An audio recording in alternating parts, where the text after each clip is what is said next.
안녕하세요. 오늘 저희와 함께 아주 흥미로운 글을 좀 깊이 탐구해 볼 시간입니다. 오늘 분석할 자료는 케어류 뉴스 김영래 편집장의 칼럼인데요.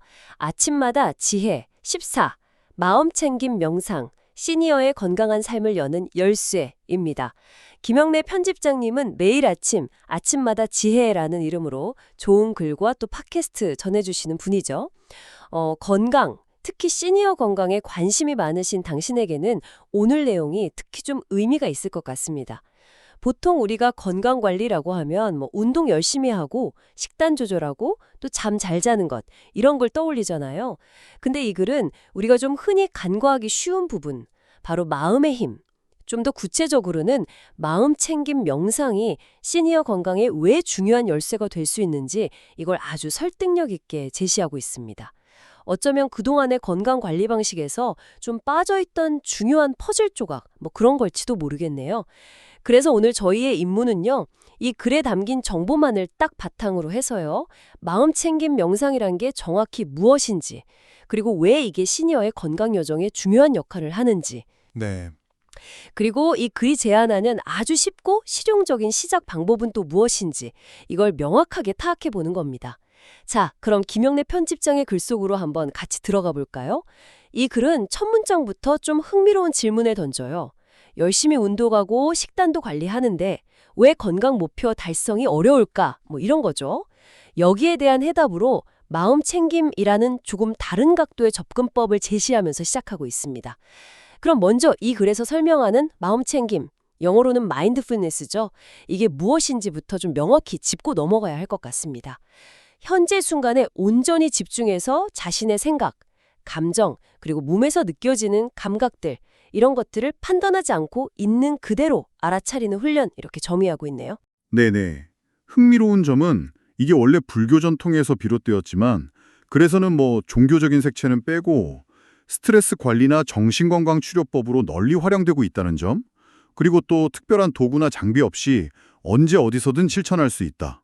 이런 실용성을 강조하고 있다는 겁니다. 네, 바로 그 지점이 상당히 중요합니다. 이 글은 마음 챙김을 단순히 그냥 명상 기법 중 하나로만 딱 보는 게 아니고요. 더 나아가서 삶을 대하는 근본적인 태도를 바꾸는 방식으로 설명하고 있다는 점이 핵심인 것 같아요. 예를 들어서 혈압이나 혈당 관리를 위해서 운동을 시작했다고 한번 가정해보죠. 당연히 처음에는 근육통도 오고 피곤함도 느끼겠죠? 그렇죠. 당연하죠. 이 글의 관점에 따르면 보통 우리는 이런 불편함에 힘들다. 역시 나는 안 되나 봐. 하고 쉽게 포기하는 경향이 있다는 거예요. 아, 네네. 하지만 마음 챙김을 꾸준히 연습하면 이런 근육통이나 피로감을 그냥 지금 내가 느끼고 있는 일시적인 몸의 감각일 뿐이라고 좀 객관적으로 바라볼 수 있게 된다는 겁니다. 아, 객관적으로요. 네, 이게 습관 형성을 가로막는 거대한 장벽이 아니라 그냥 지나가는 현상이구나 하고 알아차리는 거죠. 결과적으로 보면 이런 불편함에 좌절하지 않고 꾸준히 운동을 지속할 수 있는 내면의 힘, 그러니까 회복 탄력성이라고 할까요? 그런 걸 길러준다는 의미로 해석할 수 있습니다. 아, 단순히 불편함을 그냥 꾹 참는 게 아니라 그 불편함을 바라보는 관점 자체를 바꾸는 그런 훈련이라는 말씀이시군요. 삶의 태도를 바꾼다. 와, 이거 정말 심오한 접근인데요. 그렇다면 이런 마음 챙김이 구체적으로 시니어의 건강에 어떤 긍정적인 영향을 미치는지 이 글에서 제시하는 근거들을 좀 더 자세히 들여다볼 필요가 있겠네요. 그래서는 몇 가지 핵심적인 이점들을 짚어주고 있죠. 네, 그렇습니다. 첫 번째로 강조하는 것이 바로 스트레스와 불안감 완화입니다. 네. 사실 은퇴 후의 삶이 마냥 평온하지만은 않잖아요. 그렇죠. 걱정거리가 많죠. 경제적인 걱정, 건강 문제, 또 관계의 변화 같은 새로운 스트레스 요인들이 생기기 마련인데요. 글에 따르면 마음 챙김 명상이 이러한 스트레스 반응을 조절하는 데 도움을 준다고 합니다. 단순히 마음만 편안해지는 것을 넘어서요. 이게 혈압을 안정시키고 심장 질환의 위험을 낮추는 것 같이 신체적인 건강으로까지 이어진다는 점을 주목하고 있어요. 아, 신체 건강까지요? 네, 두 번째는 수면의 질 개선 효과군요. 네, 나이가 들면서 아무래도 불면증을 겪거나 잠을 자도 깊이 못 자고 자꾸 깨는 경우가 많은데요. 맞아요. 이 글은 마음 챙김 명상이 잠들기 전에 그런 불안한 생각이나 걱정거리들을 좀 흘려보내고 뇌의 과도한 각성 상태를 진정시키는 데 효과적이라고 설명합니다. 결과적으로 더 쉽게 잠들고 더 깊은 잠을 유지하도록 도와준다는 거죠. 숙면은 뭐 전반적인 건강 회복과 활력에 필수적이니 이 부분은 정말 많은 분들이 공감하실 것 같아요. 맞습니다. 그리고 세 번째로 제시된 면역력 강화와 염증 억제 효과도 이게 상당히 흥미로운 부분이에요. 아, 면역력이요? 네. 그래서는 실제 연구 결과를 인용하면서요. 1년 이상 꾸준히 마음챙김 명상을 실천한 그룹에서 스트레스 관련 염증 지표가 유의미하게 감소했다는 점을 언급합니다. 오, 염증 지표가요? 네. 만성염증이라는 게 노화 관련 질환의 주요 원인 중 하나로 꼽히잖아요. 네, 그렇죠. 그런데 마음챙김이 이러한 염증 반응을 조절함으로써 감염병에 대한 저항력을 높이고 만성질환의 발병 위험을 낮추는 데 기여할 수 있다. 이런 가능성을 제시하는 거죠.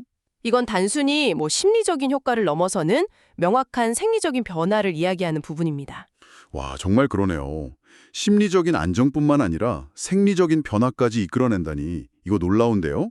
그리고 네 번째로 언급된 인지기능 유지 및 향상 효과도 빼놓을 수 없겠죠. 물론이죠.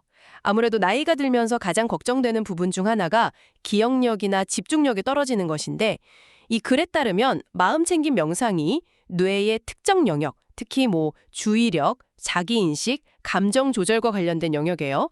그 구조와 기능에 긍정적인 변화를 줄 수 있다고 합니다. 네, 뇌 기능에도요? 장기적으로는 인지 예비능, 영어로 커그니티브 리저브라고 하죠. 이걸 높여서 치매, 특히 알츠하이머병의 발병 위험을 낮추는 데 도움이 될 수 있다. 이런 연구 결과들도 소개하고 있고요. 이렇게 보니까 마음챙김이 정말 다방면에 걸쳐서 긍정적인 영향을 미치는군요. 네, 맞아요. 이 모든 개별적인 이점들도 물론 중요합니다. 하지만 이 글 전체를 쭉 관통하면서 저자가 특히 힘주어 강조하는 부분은 아마도 건강 습관 형성 및 유지, 그리고 이를 통한 궁극적인 삶의 질 향상일 겁니다. 아, 습관 형성이요? 네. 앞서 잠깐 언급했듯이 많은 시니어분들이 건강을 위해서 운동이나 식이요법 같은 좋은 습관을 시작하려고 하지만 작심삼일로 끝나는 경우가 많잖아요. 네, 흔하죠.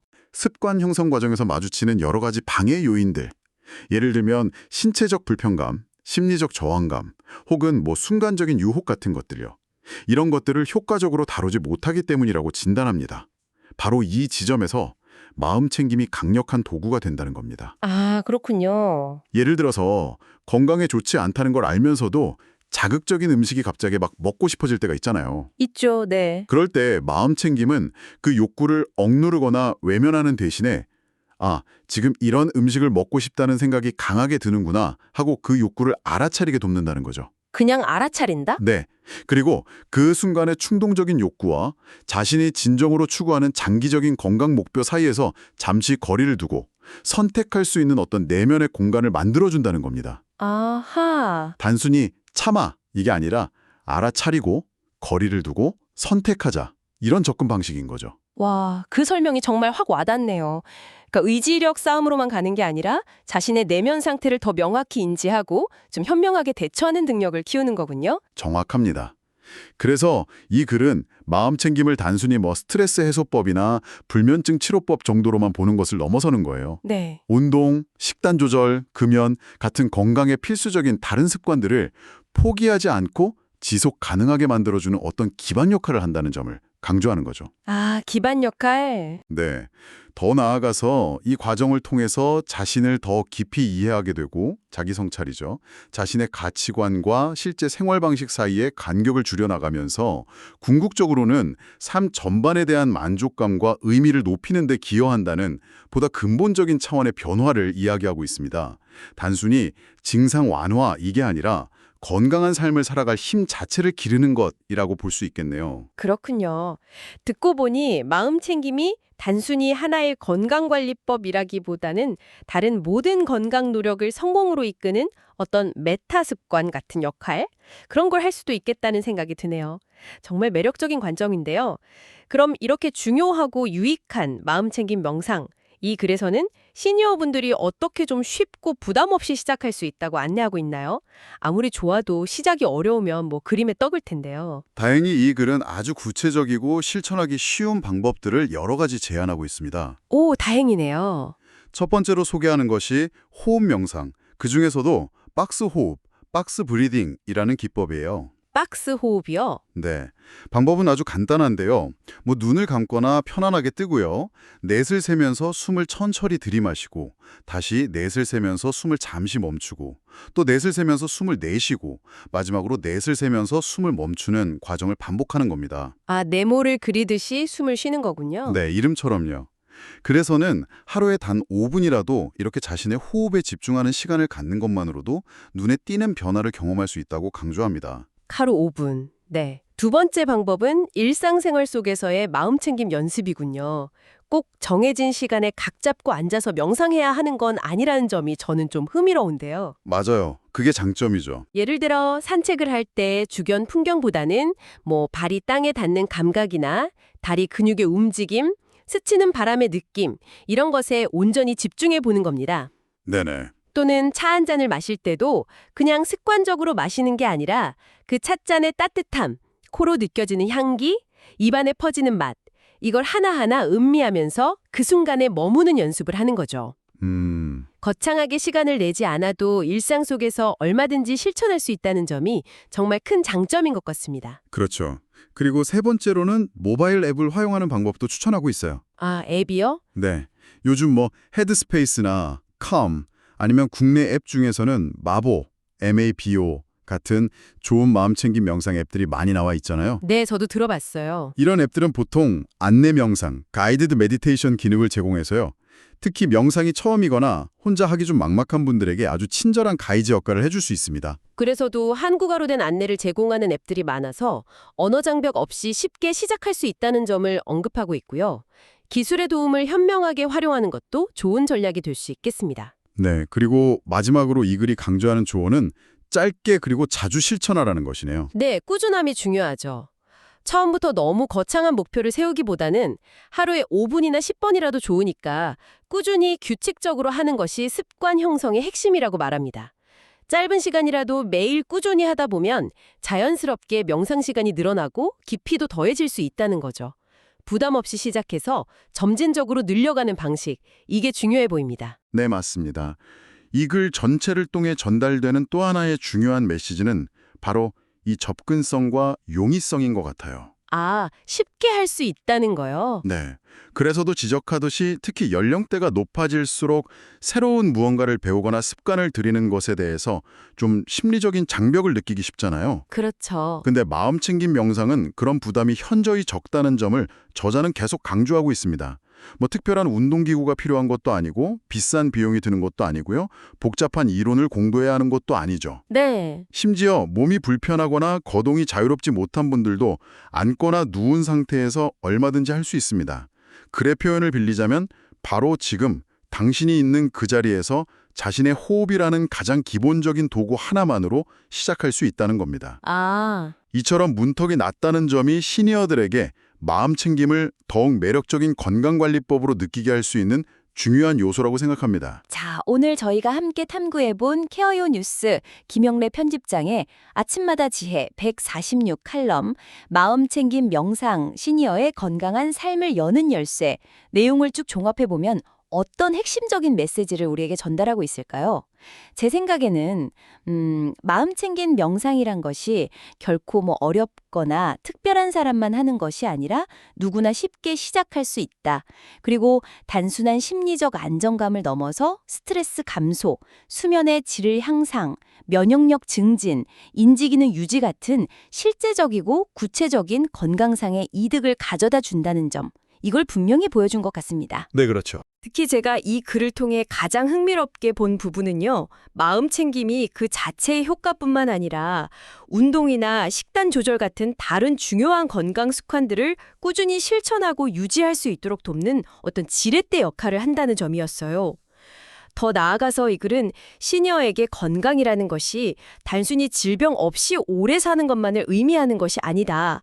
하루하루를 의미 있고 만족스럽게 살아가는 삶의 기반이며 마음 챙김이 바로 이러한 웰빙을 가능하게 하는 중요한 도구가 될 수 있다고 이야기합니다. 네, 맞아요. 자신의 몸과 마음의 소리에 귀 기울이고 매 순간의 경험을 비난하거나 회피하지 않고 있는 그대로 수용하면서 긍정적인 태도를 유지하는 힘을 길러줌으로써 어쩌면 나이듦이라는 과정을 더욱 풍요롭고 지혜롭게 만들어갈 수 있는 열쇠가 될 수도 있겠다. 이런 생각이 드네요. 전적으로 동의합니다. 이 글을 통해 당신께서 얻어가실 수 있는 가장 중요한 통찰 중 하나는요. 아마도 운동, 영양, 수면이라는 기존의 건강관리 3요소에 더하여 이 마음 챙김이라는 네 번째 요소가 어쩌면 건강하고 활기차며 만족스러운 노년을 완성하는데 필수적인, 그동안 우리가 좀 놓치고 있었던 핵심 연결고리가 될 수 있다는 가능성일 겁니다. 핵심 연결고리? 네. 글이 제시하는 바와 같이 마음 챙김은 단순히 정신건강 영역에만 국한되는 것이 아니라 스트레스 반응 조절, 염증 억제 등을 통해서 신체 건강에도 직접적인 영향을 미치고요. 나아가 건강 행동 자체를 꾸준히 실천하게 만드는 동기를 부여하고 유지시켜준다는 점에서 그 중요성이 더 커진다고 볼 수 있습니다. 네. 즉, 몸의 건강과 마음의 평온이라는 이 두 마리 토끼를 동시에 잡고 더 나아가 그것을 지속 가능한 삶의 방식으로 만들어가는데 실질적인 도움을 줄 수 있다는 강력한 메시지를 전달하고 있는 거죠. 네, 그렇군요. 마지막으로 이 글을 다 읽고 나니까 이런 질문이 좀 자연스럽게 떠오르는데요. 이 글은 마음 챙김이 다른 건강 습관들을 잘 유지하도록 돕는 역할을 한다고 강조했잖아요. 네, 그랬죠. 그렇다면 혹시 마음 챙김 그 자체가 우리가 꾸준히 실천해야 할 가장 근본적이고 중요한 핵심 건강 습관이 될 수는 없을까요? 다른 습관들을 위한 어떤 보조적인 도구가 아니라 그 자체가 건강한 삶을 위한 최우선 순위의 실천법이 될 자격은 없는지 말입니다. 김영래 편집장의 글을 바탕으로 한 번쯤 곱씹어 볼 만한 질문인 것 같습니다. 오늘 저희와 함께 이 의미 있는 글을 깊이 있게 탐구해 주셔서 감사합니다.